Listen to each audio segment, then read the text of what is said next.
اعوذ باللہ من الشیطان اللعین الرجیم بسم اللہ الرحمن الرحیم۔ السلام علیکم یا علی مدد۔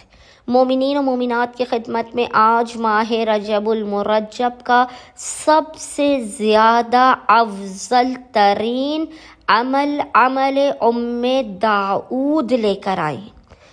آج عمل داؤد کا اس قدر مختصر ترین طریقہ لے کر آئے ہیں اور آسان ترین کہ وہ مومنین و مومنات جو عمل داؤد کے طولانی ہونے کی وجہ سے عمل داؤد نہیں کر پاتے، پریشان رہتے ہیں کہ ہم اس عمل کو کس طرح سے مکمل کریں، وہ مومنین و مومنات اس مختصر ترین طریقے سے عمل داؤد کو کریں۔ برسوں سے آئی ہوئی پریشانیاں جو دور نہیں ہو رہی ہیں، برسوں پرانی حاجات جو قبول نہیں ہو رہی ہیں، رزق کھل کے نہیں دے رہا ہے، زندگی میں کرب ہے، پریشانیاں ہیں، نہ بے سکونی ہے، نہ اطمینانی ہے، آپ عمل داؤد کو کیجئے جو چھٹے امام جعفر صادق علیہ السلام نے تعلیم کیا اپنی رضاعی ماں داؤد کو۔ سخت ترین یہ عمل و وظیفہ ہے، دنیا کا کوئی مسئلہ، کوئی مشکل ایسی نہیں ہے جو اس عمل داؤد کو کرنے کے بعد باقی رہ جائے۔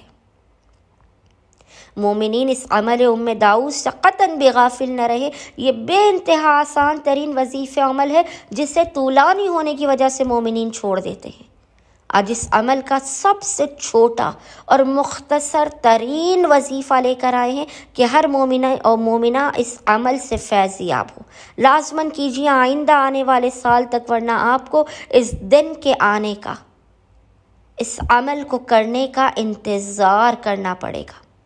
اچھا، عمل داؤد جو ہے بے انتہا آسان ہے، کوئی ایسا مشکل عمل نہیں ہے کہ مومنات اس عمل سے غافل رہ جائیں۔ عمل کرنے سے پہلے آپ نے 3 روزے رکھنے ہیں، 13، 14 اور 15 رجب۔ 13، 14، 15، 13 to 15 آف رجب آپ نے 3 دن لگاتار روزہ رکھنا ہے، اور 15 رجب کے دن یہ عمل خصوصی طور پر 15 رجب کے دن بعد نماز ظہر کیا جاتا ہے۔ 15 رجب کے دن آپ نے زوال سے پہلے یعنی نماز ظہر سے پہلے آپ نے غسل کرنا ہے۔ عمل داؤد کے لیے خصوصی طور پر آپ نے 15 رجب 15 آف رجب کے دن نماز ظہر سے پہلے غسل کرنا ہے، اور غسل کرنے کے بعد آپ نے پورے خشوع و خضوع کے ساتھ نماز ظہرین کو ادا کرنا ہے۔ اچھا، اب نماز ظہرین پڑھنے کے بعد اپنے تنہائی میں کسی ایسے کمرے میں اس عمل کو کرنا ہے جہاں کوئی شور نہ ہو، کوئی آنے جانے والا نہ ہو، لوگوں کی آمد و رفت نہ ہو۔ عمل کرنے سے پہلے اپنے اشک بار آنکھوں کے ساتھ گریہ کرنا ہے، خداوند متعال کی بارگاہ میں مثل فریادی کے اپنی حاجات کو اپنے ذہن میں رکھتے ہوئے، اپنی مشکلات کو اپنے ذہن میں رکھتے ہوئے اس وظیفے و عمل کو کرنا ہے۔ سب سے پہلے آپ نے محمد اور آل محمد پر درود بھیجنا ہے۔ محمد اور آل محمد پر 3 مرتبہ 3 ٹائمز درود بھیجنے کے بعد آپ نے اولاً سب سے پہلے آپ نے 100 مرتبہ 100 ٹائمز ایک تسبیح سورہ الحمد کی پڑھنی ہے۔ سب سے پہلے آپ نے سورہ الحمد کی ایک تسبیح پڑھنی ہے، اور پھر آپ نے سورہ اخلاص قل هو اللہ احد کی ایک تسبیح پڑھنی ہے۔ ایک تسبیح الحمد کی، ایک تسبیح سورہ اخلاص قل هو اللہ احد کی پڑھنے کے بعد آپ نے 10 مرتبہ 10 ٹائمز آیت الکرسی کی تلاوت کرنی ہے۔ 10 مرتبہ آیت الکرسی کی تلاوت کرنے کے بعد آپ نے قرآن کی کوئی بھی لمبی صورتیں نہیں پڑھنی جیسے کہ عمل داؤد میں پڑھی جاتی ہیں۔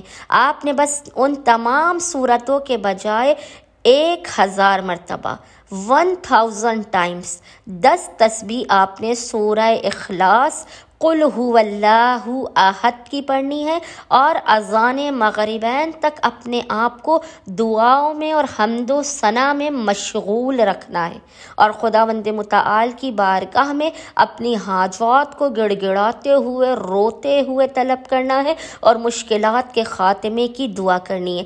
انشاءاللہ تعالی اکثریت مومنین اس آسان ترین عمل داؤد کو لازماً کریں گے۔ اللہم صلی علی محمد و آل محمد وعجل فرجہم اجمعین۔